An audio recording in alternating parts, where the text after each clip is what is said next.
ఇవాళ అంబటి రాంబాబు గారి మీద జరిగినటువంటి హత్యాయత్నం ఏదైతే ఉందో అది పెమ్మసాని గారి ఆదేశాల మేరకు మన గల్లా మాధవి గారి ఆధ్వర్యంలో ఆవిడ పర్యవేక్షణలో పోలీసు వారి సహకారంతో జరిగినటువంటి ఈ హత్యాయత్నాన్ని పార్టీలకు అతీతంగా అందరూ ఖండిస్తుంటే ఆవిడ తిరిగి మరుసటి రోజు ప్రెస్ మీట్ పెట్టి లైవ్ లో బెదిరింపులకు దిగారు.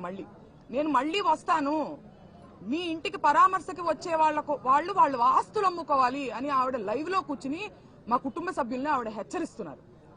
దీన్ని ఎలా చూడాలో నాకు అర్థం కావట్లా.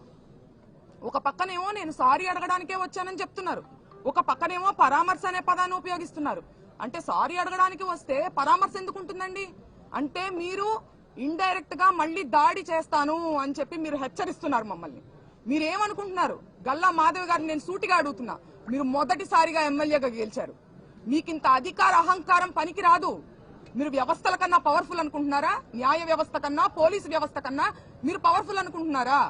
మీరు శాసనసభ్యులు కావచ్చు, సీఎం కావచ్చు, మినిస్టర్ కావచ్చు, వ్యవస్థలకు లోబడి పనిచేయాలనే ఇంకితం మీకు లేదా అని నేను ఈ సందర్భంగా నేను ప్రశ్నిస్తున్నాను ఆవిడ్ని. అలాగే పెమ్మసాని గారు, ఆయన చాలా చదువుకొని దేశ విదేశాలు తిరిగి రాజకీయాల్లోకి వస్తున్నారు అంటే నిజంగా పార్టీలకు అతీతంగా ఒక ఎడ్యుకేటెడ్ పర్సన్ గా ఆయన ఏదో ఇక్కడ ఉన్నటువంటి బురద రాజకీయాల్ని ప్రక్షాళన చేస్తారని నేను అనుకుంటే, జనం కూడా అనుకుంటే ఆయన ఇక్కడ ఉన్నటువంటి బురద రాజకీయాలను ఇంకా భ్రష్టు పట్టించే విధంగా ఆయన ఆలోచన విధానం ఉండడం చాలా దురదృష్టంగా నేను భావిస్తున్నాను. అలాగే ఆఫీసుకి ఇంటికి నిప్పు పెడతారా? ఆఫీస్కి ఇంటికి నిప్పు పెట్టారు, పక్కనున్న ఇళ్లకి ఆ నిప్పు అంటుకుంటే మొత్తం పక్కన ఇళ్లలో ఉన్నటువంటి సామాన్య ప్రజానికం వాళ్ళకి ఇబ్బంది కలుగుతుందనే విచక్షణ మీరు కోల్పోయారా? కక్షతో మీ కళ్ళు మూసుకుపోయినాయా అని నేను ప్రశ్నిస్తున్నాను. ఇదే సందర్భంలో ఆవిడ నన్ను అడుగుతున్నారు, మీ పిల్లలకి ఏం మెసేజ్ ఇస్తున్నారు మీరు? మీ నాన్నగారు ఇలా మాట్లాడుతుంటే దీన్ని మేము ఊరుకుంటే మీరేం మెసేజ్ పంపిస్తున్నట్టు ముందు తరాలకే అని అంటున్నారు. నేను ఆవిడని సూటిగా అడుగుతున్నా, మీరేమి మెసేజ్ ఇస్తున్నారు మీ పిల్లలకి? న్యాయాన్ని మీ చేతిలోకి తీసుకోమని మీరు మెసేజ్ ఇస్తున్నారా? వ్యవస్థల్ని కంట్రోల్ చేయమని మీరు మెసేజ్ ఇస్తున్నారా? అవతలి వారు తప్పు చేస్తే అంతకు మించిన తప్పు మీరు చేయండి అని మీ పిల్లలకి మీరు మెసేజ్ ఇస్తున్నారా? నేను ఇవ్వట్లేదు. న్యాయం ఒకటి ఉంటుంది, దాని పని చేసుకుపోతుంది, మనం వ్యవస్థలకి లోబడి మనం ఉండాలి అనే నేను మెసేజ్ ఇస్తున్నా. ఏ చట్టం చెప్పిందమ్మా రాళ్లు కర్రలు తీసుకుని ఇంటి మీదకి వచ్చి సారీ అడగమని ఏ చట్టం చెప్పిందో ఆవిడ నాకు తెలియజేయాలి, నేను తెలుసుకుంటాను. అలాగే ఇవాళ రాంబాబు గారు రెడ్ బుక్ ని నేను కేర్ చేయను అని చెప్తున్నారు. అలాంటి మనిషి లా అండ్ ఆర్డర్ కి రెస్పెక్ట్ ఇచ్చి ఆయన వల్ల తప్పు జరిగినప్పుడు వచ్చి సారీ చెప్పారు. ఈ వ్యత్యాసాన్ని మీరు గమనించాలి.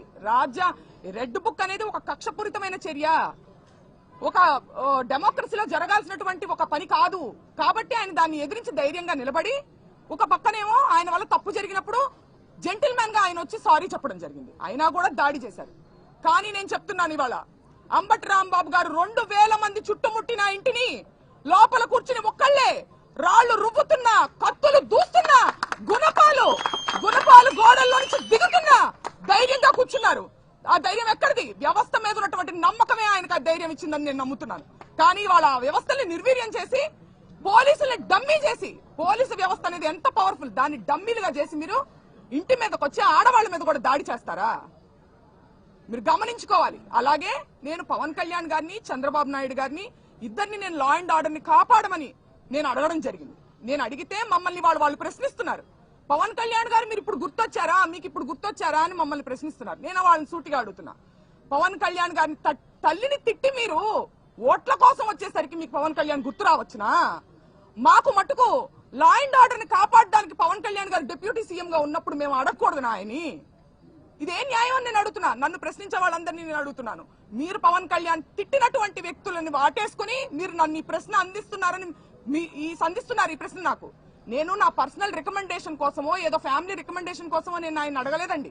నేను అడిగింది లా అండ్ ఆర్డర్ ని కాపాడమని ఒక డిప్యూటీ సీఎం గా ఆయన నేను అడిగాను. తద్వారా అంబటి రాంబాబు గారు ఇతరులు కాపాడబడతారు లా అండ్ ఆర్డర్ ని కాపాడినప్పుడు. దీన్ని మీరు ఒకసారి మీరు ఆలోచించుకోవాలి. మీ మనస్సాక్షికి దీన్ని వదిలేస్తున్నాం. అలాగే ఈ సందర్భంగా మా కోసం ఈ కష్టకాలంలో మాకు సపోర్ట్ గా ఉండడం కోసం, మాకు ధైర్యాన్ని ఇవ్వడం కోసం తరలి వచ్చిన మా అన్నలకి, తమ్ముళ్ళకి, అందరికీ నేను ఎప్పటికీ రుణపడి ఉంటానని, మా కుటుంబం ఎప్పటికీ రుణపడి ఉంటుందని తెలియజేసుకుంటున్నాను. కృతజ్ఞతలు. జగన్ గారు మీ ఇంటికి వచ్చినప్పుడు ఏమండి ఇది?